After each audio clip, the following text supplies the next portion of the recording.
बहुत पुरानी बात है। भारस्तान नामक एक देश की एक छोटी सी बस्ती में नसीब वक्ता नाम का एक गरीब कुम्हार रहता था।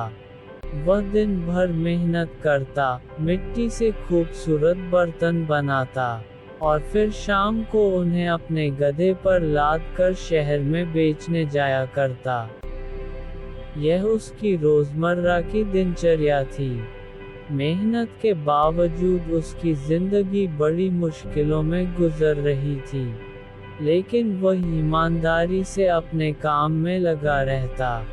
इसी बस्ती के पास एक घना जंगल था, जहाँ एक खूंखार शेर का आतंक था। बस्ती के लोग इस शेर से बहुत परेशान थे। वह आए दिन गांव के लोगों और उनके जानवरों का शिकार करता था। बस्ती में डर और दहशत का माहौल था। कई बार गांव वालों ने शेर को पकड़ने की कोशिश की, लेकिन हर बार वह उनकी पकड़ से बच निकलता। धीरे धीरे बस्ती के लोग इतने भयभीत हो गए कि उन्होंने रात के समय बाहर निकलना ही बंद कर दिया। नसीब बख्ता इन सब से बेखबर अपनी दिनचर्या में व्यस्त रहता। वह सुबह उठता, मिट्टी खोद कर लाता, उसे गूंथता और बर्तन बनाता। फिर उन्हें धूप में सुखाता और भट्टी में पकाता। इस मेहनत से तैयार किए गए बर्तनों को वह शाम के समय शहर में बेचने जाता। इसी तरह उसकी जिंदगी गुजर रही थी। एक दिन वह रोज की तरह शहर से वापस लौटा। दिन भर की मेहनत से थक चुका था। आमतौर पर वह अपने गधे को अस्तबल में बांधता था, लेकिन उस दिन थकावट इतनी थी कि उसने उसे घर के आंगन में ही एक पेड़ से बांध दिया और खुद सोने चला गया। उधर जंगल में तेज आंधी तूफान आ गया। हवाएं इतनी तेज थी कि बड़े बड़े पेड़ जड़ों से उखड़कर गिरने लगे। बिजली की कड़क और बादलों की गड़गड़ाहट से पूरा जंगल कांप उठा।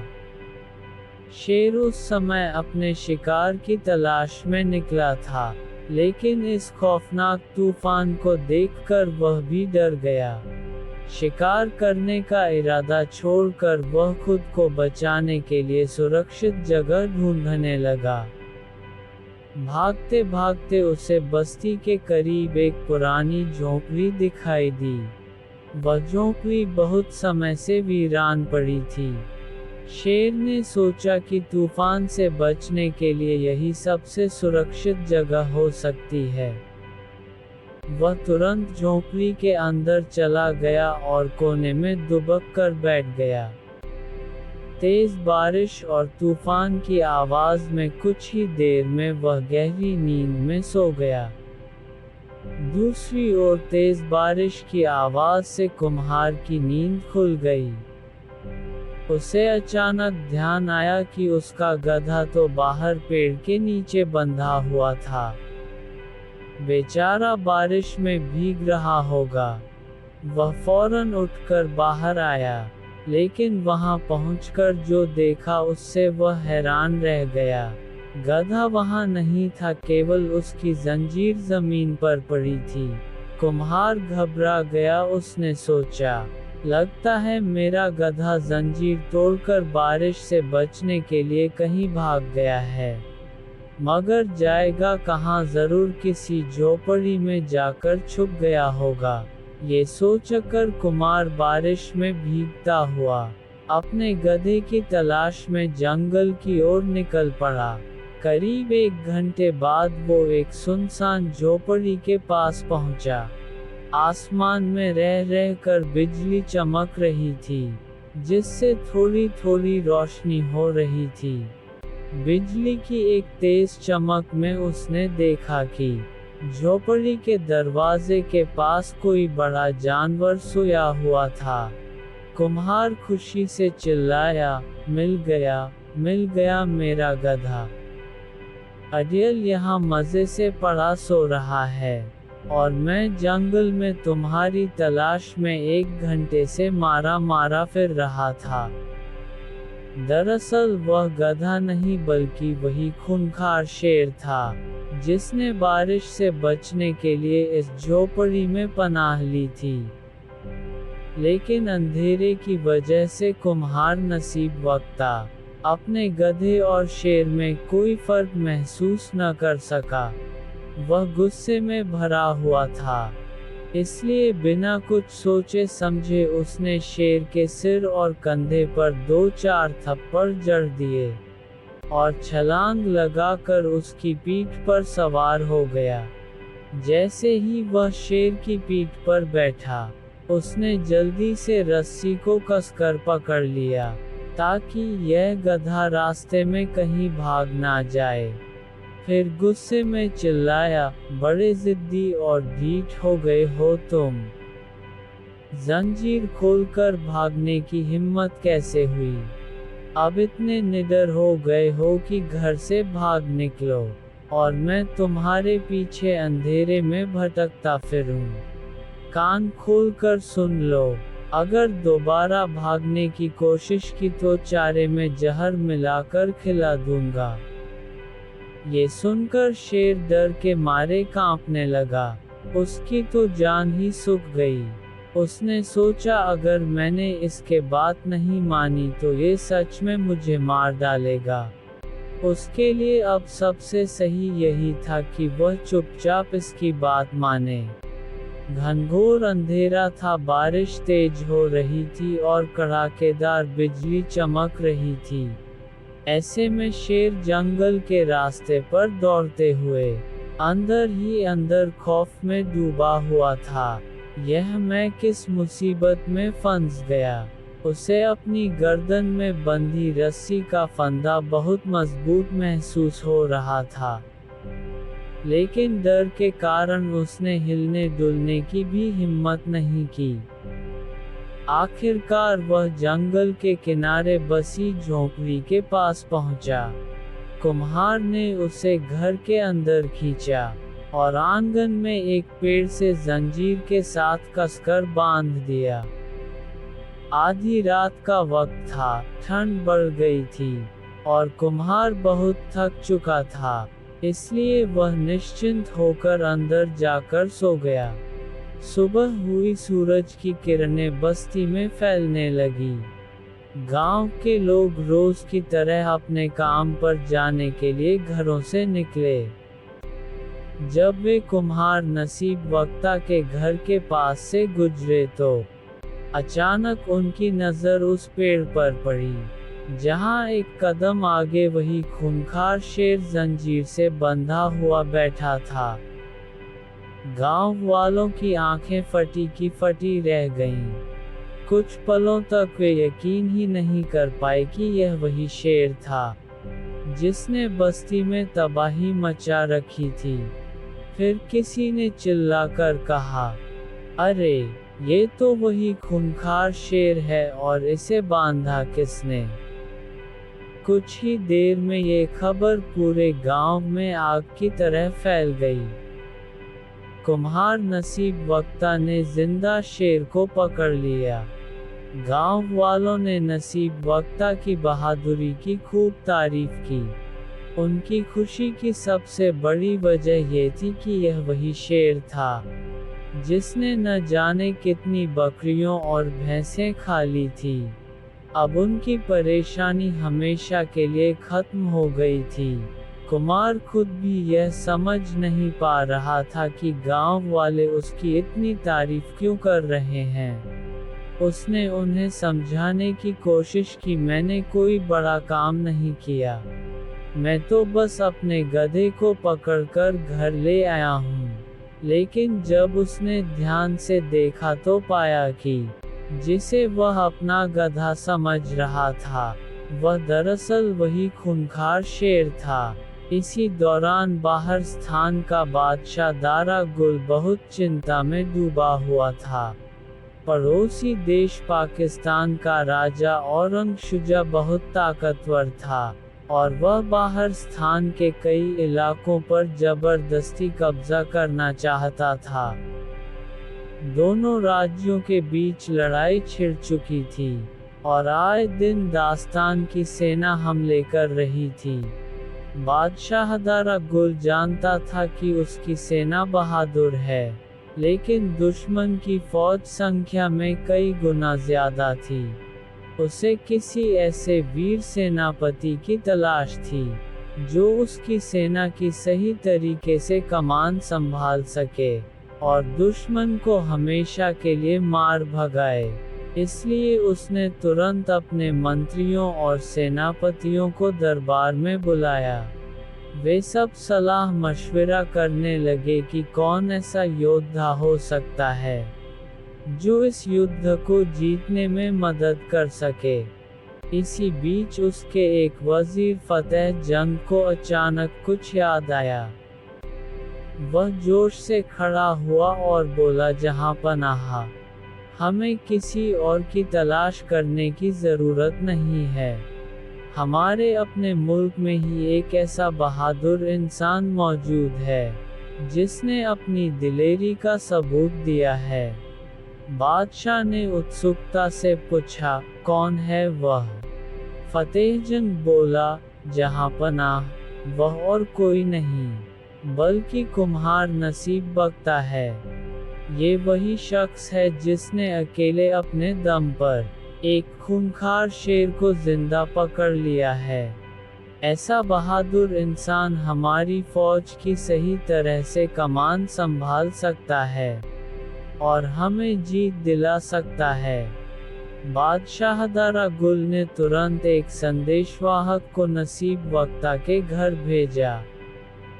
जब नसीब बख्ता को ये खबर मिली कि उसे सेना का सेनापति बनाया जा रहा है, तो वह हैरान रह गया। उसे ये सब किसी मजाक से कम नहीं लग रहा था, लेकिन आदेश को टालना भी संभव नहीं था। वह अनमने मन से तैयार होकर शाही महल पहुंचा। महल में बादशाह ने उसका शानदार स्वागत किया और उसकी खूब खातिरदारी की। फिर आदेश दिया कि वह अगले दिन फिर दरबार में हाजिर हो। नसीब बख्ता के होश उड़ गए। वह सोचने लगा, ये सब मेरे साथ क्या हो रहा है? कहाँ मैं एक साधारण कुमार और कहाँ एक सेनापति बनने जा रहा हूँ। ये सब उस गधे की वजह से हुआ जो शेर बन बैठा। आखिरकार साधारण और अनपढ़ नसीब बख्ता को सेना का सेनापति बना दिया गया। उसने ना कभी तलवार चलाई थी और ना कभी घुड़सवारी की थी।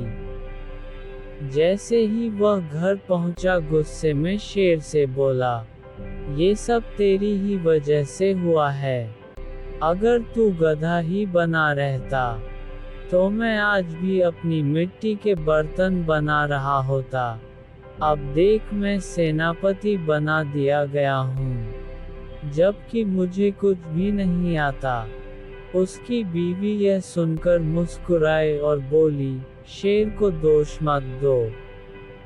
इसमें इसकी कोई गलती नहीं, बल्कि तुम्हारे तो नसीब खुल गए हैं। खुदा का शुक्र अदा करो कि उसने तुम्हें इतना बड़ा पद दिया। अब हिम्मत मत हारो, खुदा तुम्हारी मदद करेगा। ये तो हमारे अच्छे दिनों की शुरुआत है। नसीब बख्ता सोच में पड़ गया। अब उसके पास कोई रास्ता नहीं बचा था, सिवाय इस नई जिम्मेदारी को निभाने के। अगले दिन सेनापति नसीब बख्ता अपनी बीवी के साथ शाही महल पहुंचा। बादशाह दारा गुल उसे देखकर बहुत प्रसन्न हुआ और उसकी खूब खातिरदारी की। फिर उसने आदेश दिया, हमारे पड़ोसी राज्य का शासक औरंगशुजा लगातार हमारी भूमि पर हमले कर रहा है। हालांकि वह हर बार असफल रहता है, लेकिन अब वह युद्ध की पूरी तैयारी कर रहा है। हमारी सेना भी तैयार है, लेकिन हमें एक योग्य सेनापति की ज़रूरत है। कल सुबह शत्रु की सेना हमारे क्षेत्र में घुसने वाली है। तुम्हें सेना की कमान संभालनी होगी और दुश्मन को ऐसा सबक सिखाना होगा कि वह दोबारा हमारी ओर आंख उठाने की हिम्मत ना करें। बादशाह दारा गुल में नसीब बख्ता और उसकी पत्नी के रहने के लिए एक शानदार महल बनवाया। वहाँ एक अस्तबल भी था जिसमें एक मजबूत और तेज कला घोड़ा तैयार खड़ा था, जो उसे युद्ध के मैदान में ले जाने के लिए दिया गया था। लेकिन नसीब बख्ता पूरी रात सो नहीं सका। वह परेशान था क्योंकि उसने कभी घुड़सवारी नहीं की थी। वह सोचने लगा, अगर मैं घोड़े से गिर गया तो सब लोग मुझ में पर हंसेंगे और कहेंगे कि सेनापति खुद ही घोड़े पर टिक नहीं सका। सुबह होते ही उसने अपनी बीवी को जगाया और दोनों अस्तबल पहुँचे। वहाँ खड़ा घोड़ा वाकई बहुत सुंदर और ताकतवर था।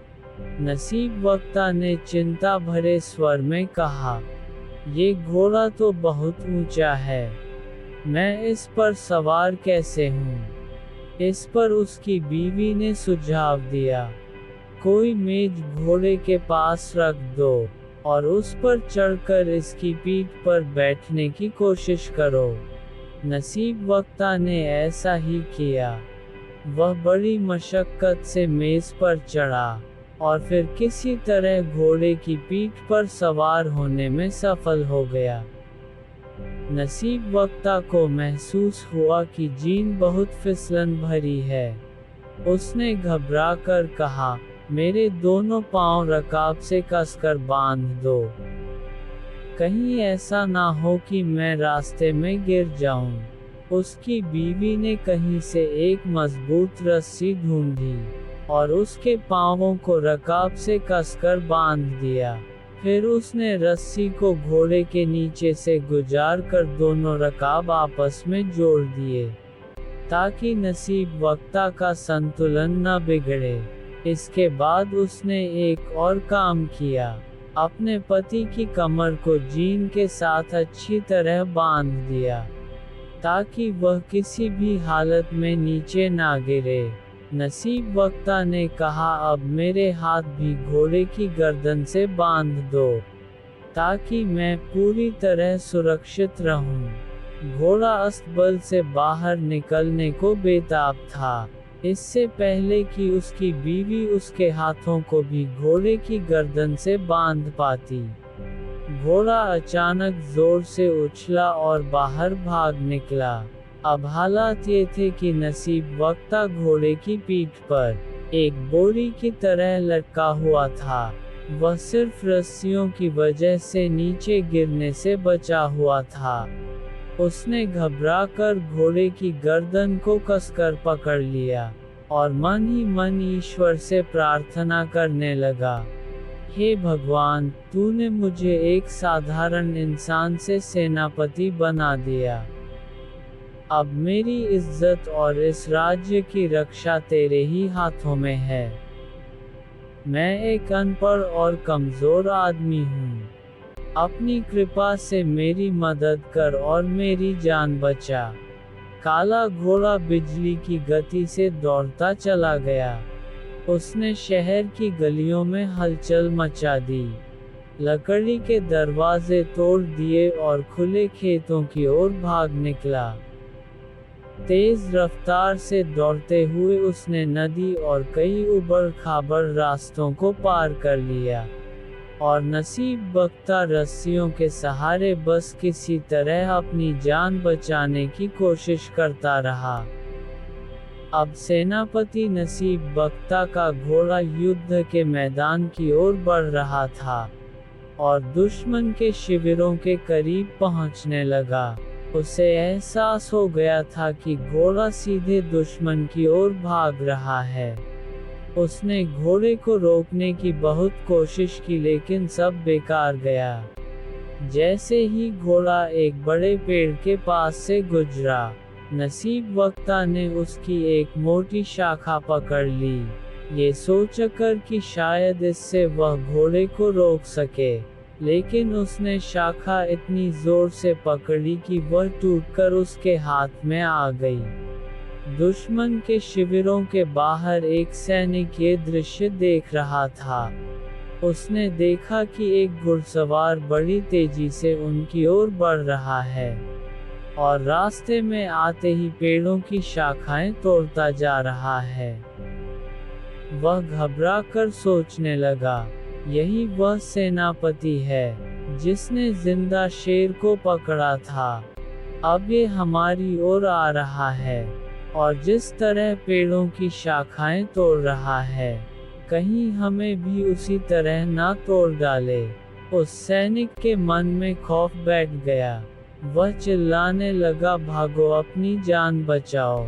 यह कोई साधारण इंसान नहीं बल्कि कोई राक्षस लगता है। अगर इसने हमें भी पेड़ों की टहनियों की तरह तोड़ना शुरू कर दिया तो हमारी हड्डियां चूर चूर हो जाएंगी। जैसे ही उसने पीछे देखा, उस सेनापति नसीब वक्ता के पीछे पूरी सेना आती दिखी। ये देखकर उसकी घबराहट और बढ़ गई। वह और भी जोर से चिल्लाने लगा, दौड़ो, भागो। जिंदा शेर को पकड़ने वाला सेनापति एक विशाल सेना लेकर हम पर हमला करने आ रहा है। जिस फौज का सालार इतना ताकतवर हो, वह हमारा क्या हाल करेगा। ये सुनकर दुश्मन के सैनिक डर से कांप उठे और अपनी जान बचाने के लिए घोड़ों पर सवार होकर भाग खड़े हुए। उनके राजा औरंगशुजा अपने शिविर में बैठा युद्ध की स्थिति पर नजर रख रहा था। जब उसने देखा कि उसकी सेना अचानक पीछे हट रही है और उसके सैनिक दहशत में भाग रहे हैं, तो वह घबरा गया। युद्ध का पासा पलट चुका था।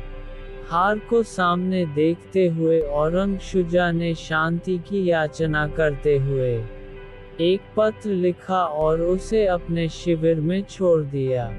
इसके बाद वह अपने घोड़े पर चढ़ा और अपनी सेना के पीछे पीछे भाग निकला। वह इतना भयभीत था कि उसने पीछे मुड़कर भी नहीं देखा।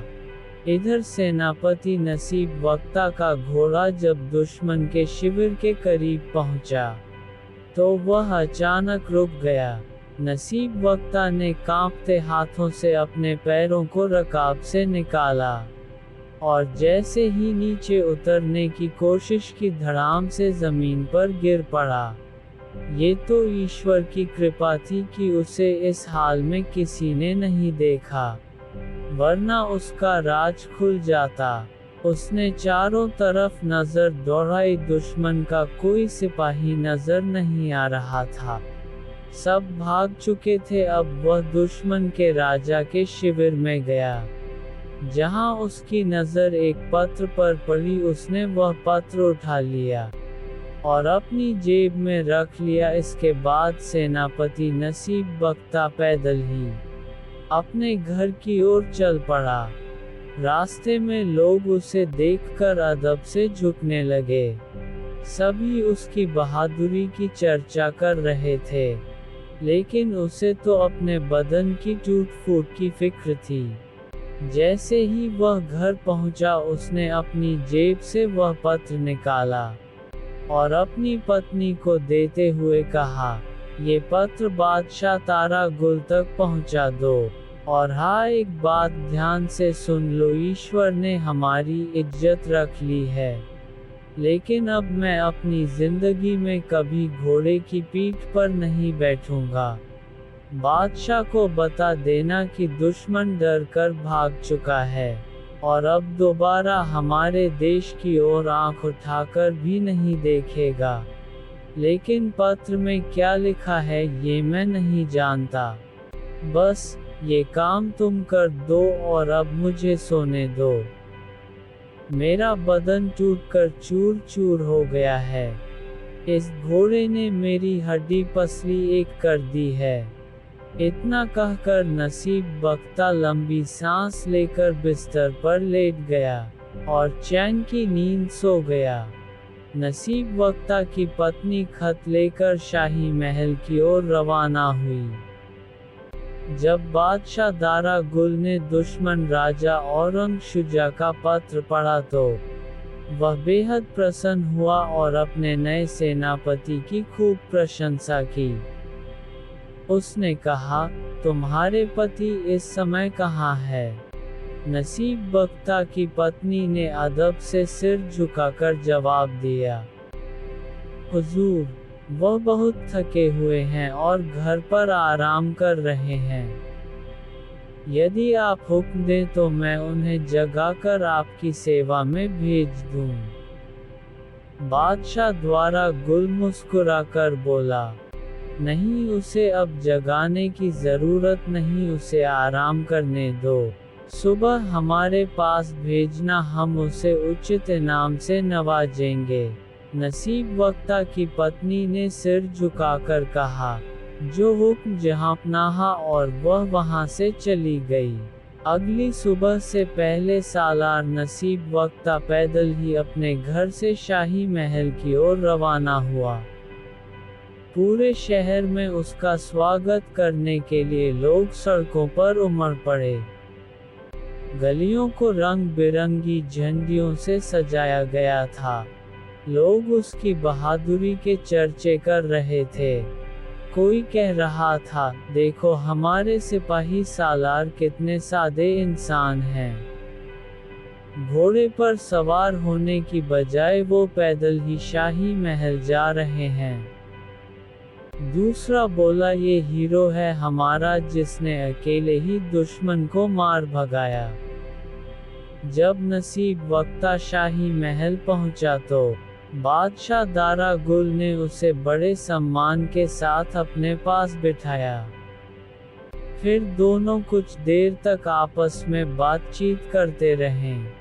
इसके बाद बादशाह ने नसीब वक्ता को ढेरों इनामों से नवाजा। अब देश में अमन चैन कायम हो गया। लोग खुशहाल हो गए। दुश्मन राजा औरंगज़ेब ने दोबारा कभी हमला करने की हिम्मत नहीं की। और इस तरह एक साधारण कुम्हार नसीब वक्ता अपनी किस्मत से सिपहे सालार बनकर अमर हो गया। ये कहानी आपको कैसी लगी, कमेंट करके अपनी राय ज़रूर दें। उम्मीद है ये कहानी आपको बहुत पसंद आई होगी। यदि वीडियो पसंद आए हो तो वीडियो को लाइक और चैनल को सब्सक्राइब ज़रूर करें। धन्यवाद।